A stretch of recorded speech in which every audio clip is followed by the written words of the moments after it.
Olá, agora eu vou destacar para vocês dois grupos de invertebrados, são invertebrados marinhos, foram muito comuns na época do Paleozoico, né, que é a nossa parte inferior aí, mais antiga do Fanerozoico, tá? Que é o grupo dos braquiópodes e também o grupo dos trilobites. Então, eu vou dar destaque a esses dois grupos por terem sido exatamente muito abundantes ao longo do Paleozoico, ok? Então, quem são os grupos que nós vamos trabalhar hoje, né? Nós temos aí todos os metazoários e lembrando, né, que Braquiópoda, ele é um grupo irmão de Briozoa, ok? Que são os Lophotrochozoa, tá? E deixa eu pontuar agora aqui.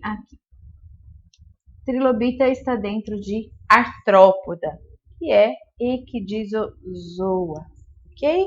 Então, nós temos aí esses dois grupos que nós vamos trabalhar, tá? Conhecer um pouquinho mais o seu registro sedimentar e o que traz, né, o registro geológico desse grupo de informação aí para a paleontologia, certo? Então, quem são os braquiópodes? Inicialmente, ele é o filo, faz parte do filo Braquiópoda, né? E é um filo dentro do grupo dos lofoforados, né?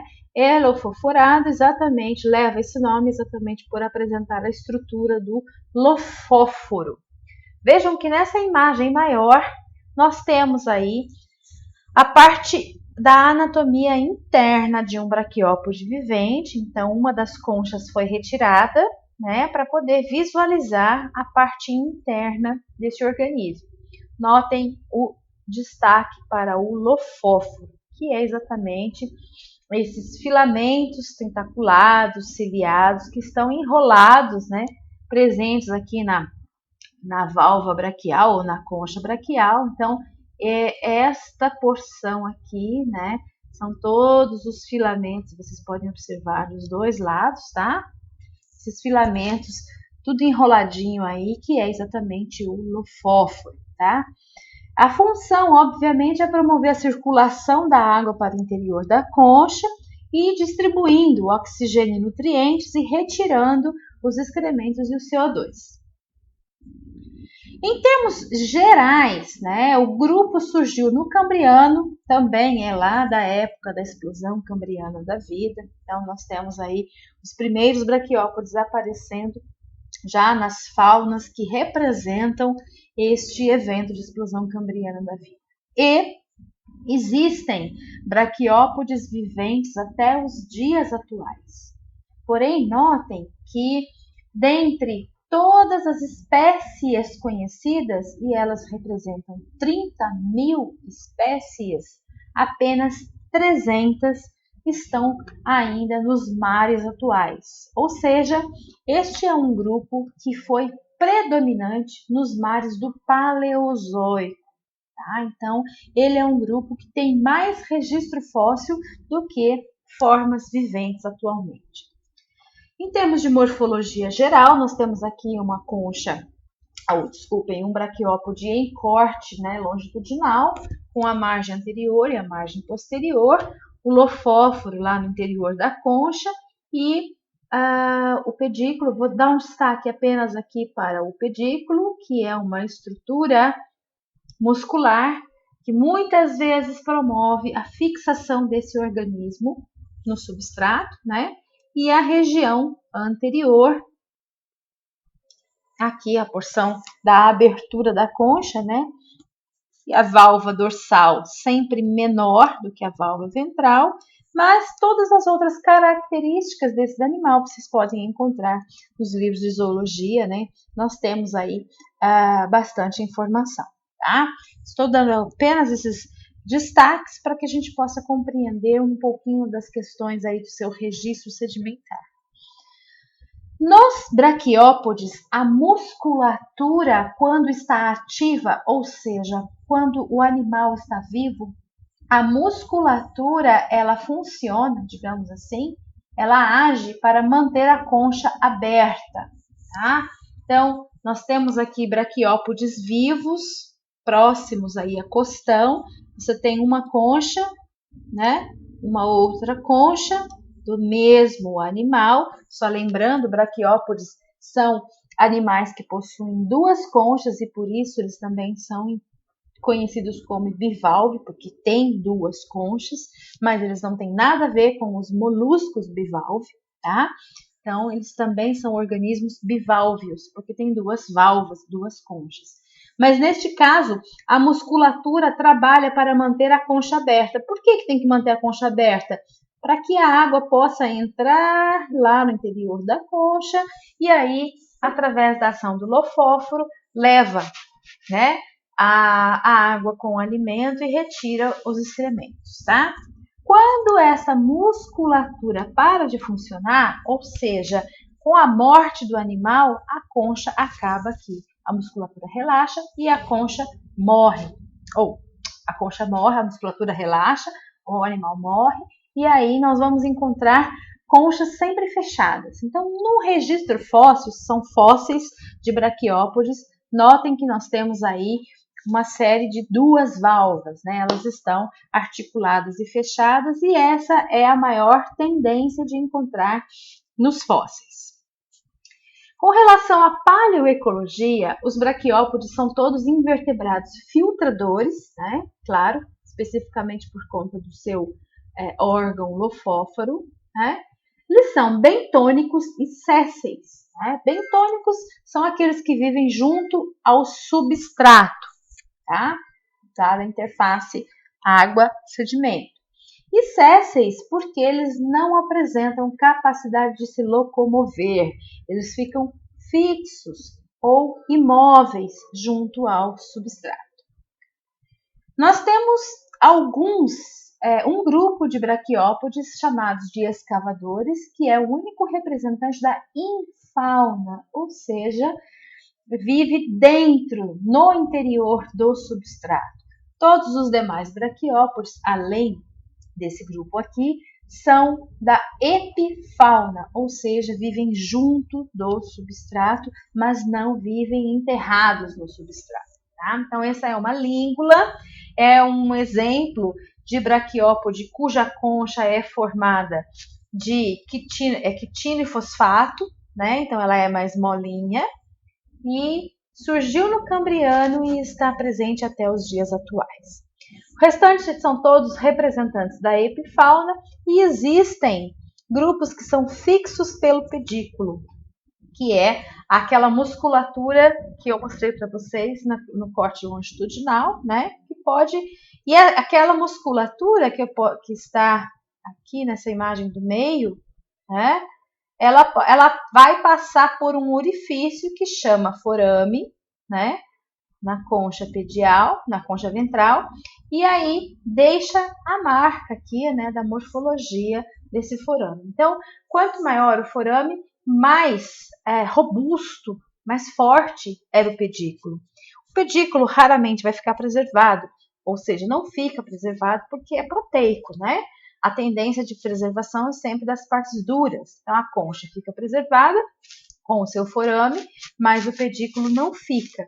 Porém, a morfologia do pedículo pode me dar uma ideia, né, que esse braquiópode tinha um pedículo bem forte e que, portanto, o ambiente de vida deste animal deveria ser águas agitadas, né? Considerando que ele é um filtrador, ele não pode ficar virando de um lado para o outro. Então, águas agitadas em ambientes recentes, ok? Bom, existe um outro também, que nós também chamamos, né, um outro grupo, que seriam os cimentados, né? Eles seriam uma ecologia muito similar àquela que nós observamos hoje em dia das conchas de moluscos bivalves, das ostras, tá? Mas é uma ecologia bem semelhante apenas. Então, nós teríamos aí cimentados por uma valva ou ainda livres com pedículo inerte, né? Este é o caso do braquiópode vivente que nós temos aqui no Brasil, na região da Baía de Ubatuba, que chama Bolcardia rósea. Vejam aqui em destaque, que eu estou fazendo, o pedículo fininho, né, que é um pedículo inerte. Este animal viveu provavelmente, né, em regiões abrigadas, sem muita energia, porque ele não cimenta em lugar nenhum e ele não se fixa em lugar nenhum. Então, qualquer onda mais forte que viesse aqui faria uma remoção, né, da sua posição de vida, e para um organismo que é filtrador não dá para ficar revolvendo o tempo todo. Bom, isso é bem interessante. Nós temos aí uma outra ecologia que são os reclinantes, né? Na verdade, isso foi uma estratégia, uma excelente estratégia observada no Permiano, que é um período que nós vamos ter anterior a uma extinção que vai quase que sucumbir com o grupo, mas o grupo estava no auge da sua adaptação, e nós vamos observar os reclinantes, né? Esses reclinantes aí do Permiano, eles tiveram capacidade de ocupar fundos que são fundos lamosos, tá? Nós não tínhamos outros braquiópodes e nem outros grupos nesse lugar. Então, são fundos marinhos lamosos e que, na verdade, a estratégia que permitiu que eles ocupassem essa região foi exatamente o desenvolvimento de vários canalículos, né, espinhos, que são espinhos oco, para não ter aí um grande aumento no número de massa, e esses espinhos serviam de apoio para elevar a comissura da concha. O que é a comissura? É a região de abre e fecha, né? Se assim não fosse, esses braquiópodes, ao estarem fazendo a sua corrente de água muito junto, aí, muito próximo da lama, na verdade, eles acabariam engolindo partículas de argila, partículas de lama, o que provavelmente acarretaria na morte por asfixia ou sufocamento, né? Então, para uma estratégia muito interessante para resolver esse tipo de problema de ocupação na lama foi exatamente o hábito paleoecológico, ou o hábito ecológico de reclinar, né? Apoia a concha em estruturas que elevem a parte da comissura da concha. Bom, para finalizar braquiópodes, nós temos a classificação sistemática. Então, nós reconhecemos dois grandes grupos, eu vou falar apenas isso, tá? Dois grandes grupos, que seriam Lingulata e um outro grupo, Calciata, tá? Lingulata é o grupo que tem, dentre uma das características, a concha constituída por material quitinofosfático, tá? E, por outro lado, nós temos aqui os calciata, que apresentam, portanto, as conchas constituídas de carbonato de cálcio, o que confere maior resistência à sua concha, certo? Com relação à história geológica, nós temos aí, né, que esse grupo surge no Cambriano e ele tem todo o seu desenvolvimento até os dias atuais, tendo alguns picos, né, alguns momentos, como eu posso destacar aqui no Permiano, que é um momento de uma grande degola, né, uma crise no grupo, e esse grupo, depois do Permiano, nunca mais voltou a ser tão abundante como era ao longo de todo o Paleozoico, tá?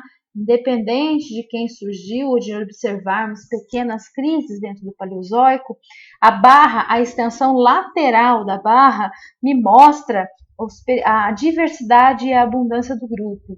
E é notável que no Paleozoico nós tivemos uma abundância e uma diversidade maior com relação ao posterior Mesozoico e Cenozoico, tá?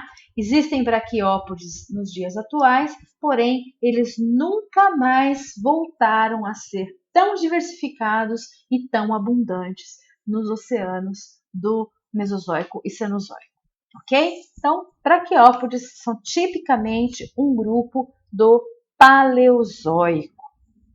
Bem, trocando de grupo agora, um grupo também típico dos do Paleozoico, e na verdade não é típico, mas sim exclusivo, porque esse não passou daquela extinção ali que eu comentei com vocês bem rapidamente, são os trilobitas, né? Trilobitas já estão extintos, portanto, mas nunca são esquecidos. Digo isso porque existem duas possibilidades de capa de livro de paleontologia. Uma é dinossauros, a outra, geralmente, são os trilobitas. Bom, quem são? São artrópodes e é uma classe, né? É a classe trilobitomorfa. Então, eles são bem próximo do clado Chelicerata. Nós temos aí o clado trilobita, que é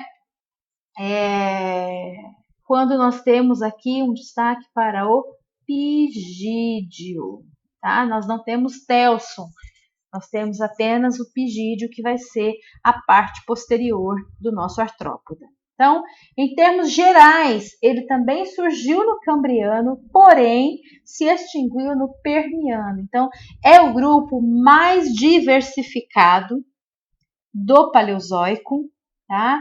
E nós vamos ver, tiveram diversidade ecológica e foram topo de cadeia, e foi o grupo mais diversificado aí do Paleozoico.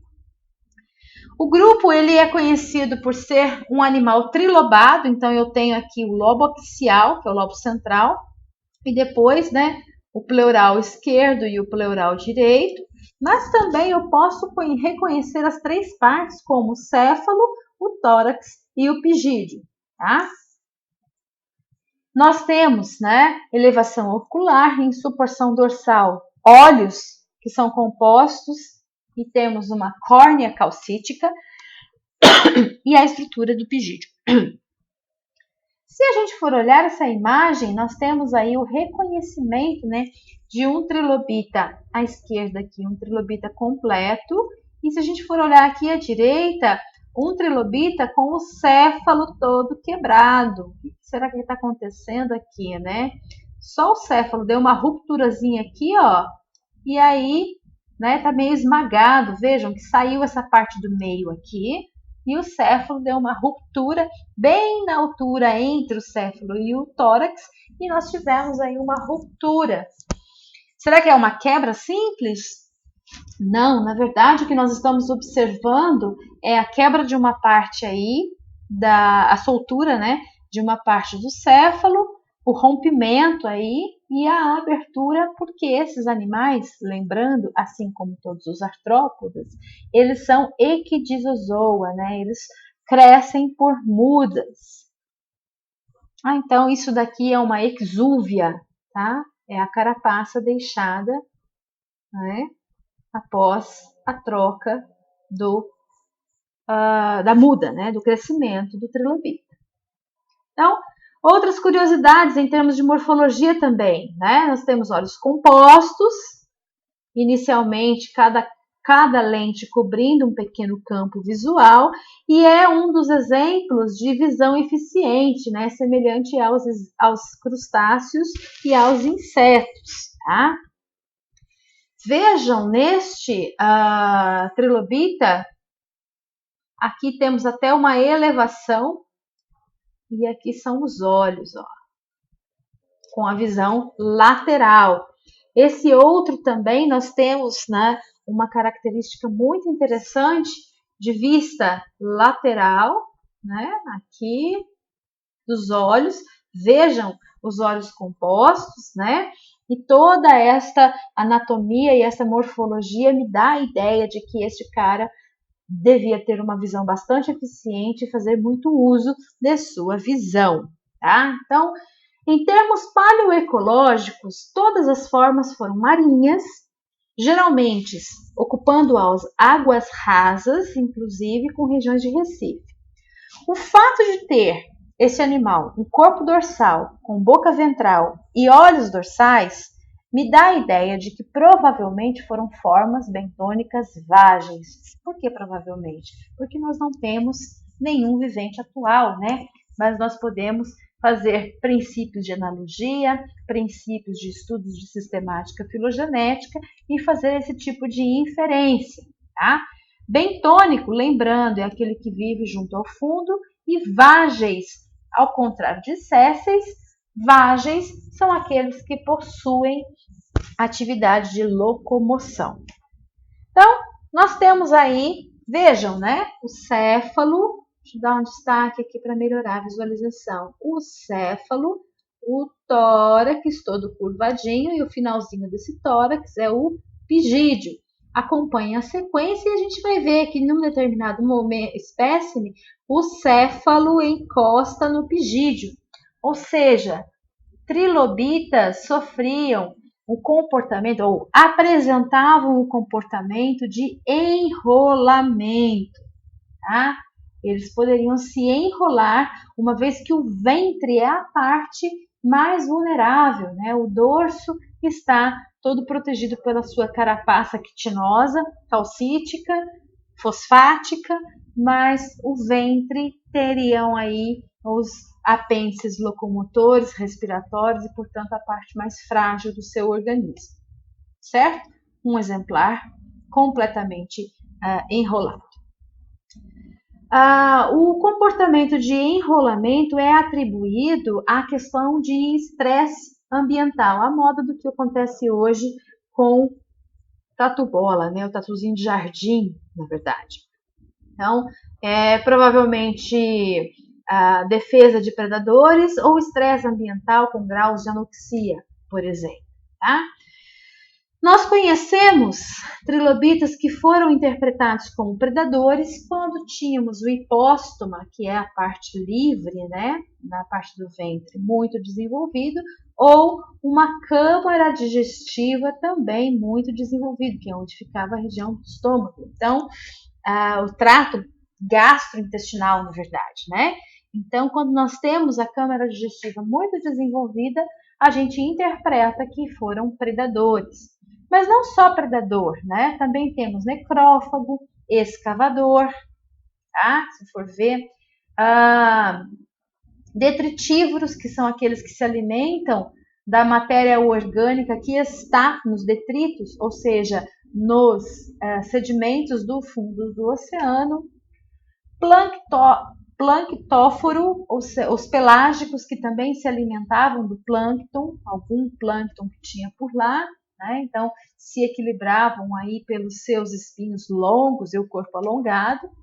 Filtradores, porque aparecia, né, uma grande fenestra, toda uma expansão cefálica toda fenestrada aqui nessa expansão cefálica, permitindo que a gente interprete-os como hábitos filtradores, né? E aí, em termos de classificação, nós também vamos ter dois grandes grupos. Um grupo que corresponde a 5% de todos os trilobitas, que é os Miomérida. São típicos do Cambriano e olha o jeitão deles, né? São minúsculos, são bem pequenos, né? E apresentam aqui o céfalo, o tórax pequenininho, com apenas 1 ou 2 somitos, né? Que é a parte articulada desse tórax, e o pigídeo. E eles não apresentam olhos desenvolvidos, tá? E a outra classe, com todo o restante, Polimérida, que temos aqui então o céfalo, o tórax e o pigídeo. Notem que ao longo de todo o tórax eu tenho vários somitos que são individualizados, tá? Então, o fato de eu ter vários somitos que podem ser contados aqui é que me dá o nome da classe Polimérida, tá? Com uma grande diversidade, e aí nós temos do Cambriano até o Permiano. Bom, portanto, se formos olhar, trilobitas, eles são tipicamente paleozoicos, né? Já no Devoniano, eles sofrem uma crise, uma primeira crise, que culmina aqui no Permiano, quando nós não temos a passagem de nenhum trilobita após a extinção do Permiano, tá? Há uma diversidade muito grande em termos, né, de morfologia, ecologia e ambiente em que viveu este grupo. Qual que é o significado desta diversidade tão grande, né? A resposta aí vai estar no sucesso evolutivo que o grupo apresentou. Então, nós temos vários trilobitas altamente especializados a diversos hábitats, a diversos hábitos, a diversas ecologias, tá? Então, obviamente que uma consequência disso é que qualquer mudança ambiental pode interferir no grupo, né, e ocasionar aí uma extinção de cada clado, mas houve um momento em que trilobitas foi exatamente o apogeu, né, da comunidade marinha, especialmente comunidade marinha bentônica. Então, e esse momento é exatamente o Paleozoico inferior, tá? Cambriano, Ordoviciano, Siluriano, Devoniano. Depois Carbonífero e Permiano já começam um grande declínio até não passar do Permiano, certo? Então esses são dois grupos que eu queria apresentar para vocês, especificamente porque são grupos muito abundantes no Paleozoico. Até mais. Até a próxima aula.